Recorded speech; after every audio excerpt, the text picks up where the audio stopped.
জাতি ভিত্তিত ভাষা ভিত্তিত মানে লোকপিয়ল হ'ব তাৰ পৰা এইবাৰ যদি আমি অসমীয়া ভাষা উঠাই দিওঁ অসমীয়া ভাষা সংখ্যাগুৰু নাথাকে সংখ্যা লঘুত পৰিণত হ'ব চাব আমি এইবাৰ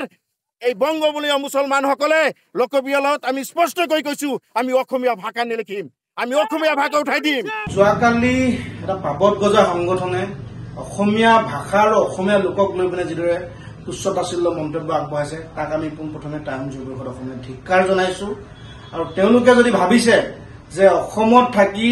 অসমীয়া মানুহ বা অসমীয়া ভাষাক তেওঁলোকে অপমান কৰিব আৰু আমি অসমীয়া মানুহে সহ্য কৰি থাকিম এয়া কিন্তু কোনো পধ্যে নহয় কিন্তু আৰু যিসকল পমুৱা মুছলমান লোক তেওঁলোকে যদি অসমীয়া ভাষা আৰু অসমীয়া মানুহক যদি সন্মান কৰিব নাজানে অসমত থাকি পিনে তেতিয়াহ'লে তেওঁলোকে কিন্তু অসম এৰি টালি টোপোলা বান্ধি তেওঁলোকে বাংলাদেশ যাব পাৰে কিন্তু কথাটো স্পষ্ট আৰু এই যিটো ABMC বুলি কোৱা যিটো সংগঠন আছে এই সংগঠনটো অসমৰ প্ৰতি তেওঁলোকৰ অৱদান কি আছে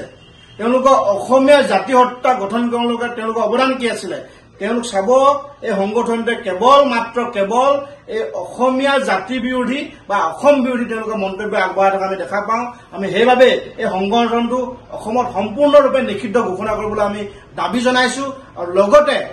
যিসকল পমুৱা মুছলমান অসমত বা যিসকল অনা অসমীয়া লোক অসমত বসবাস কৰি আছে সেই লোকসকলে যদি অসমীয়া ভাষা বা অসমীয়া লোকক যদি সংখ্যালঘু পৰিণত কৰি দিবলৈ বুলি ক'বলৈ তেওঁলোকে সাহস পাইছে সেই সাহসক কিন্তু আমি কোনো পধ্যে গ্ৰহণ নকৰোঁ আৰু আমি অসমীয়া মানুহ কিন্তু আজি একত্ৰিত হৈছো আৰু অসমীয়া মানুহ একত্ৰিত হৈ আমি কিন্তু এই পমুৱা মুছলমানসকল বা যিসকল অবৈধ বাংলাদেশী আছে এই বাংলাদেশীসমূহক কিন্তু আমি ভৱিষ্যতৰ দিনত তেওঁলোকক কিন্তু অসমৰ পৰা আমি বাহিৰ কৰিব লাগিব কিন্তু আৰু লগতে যে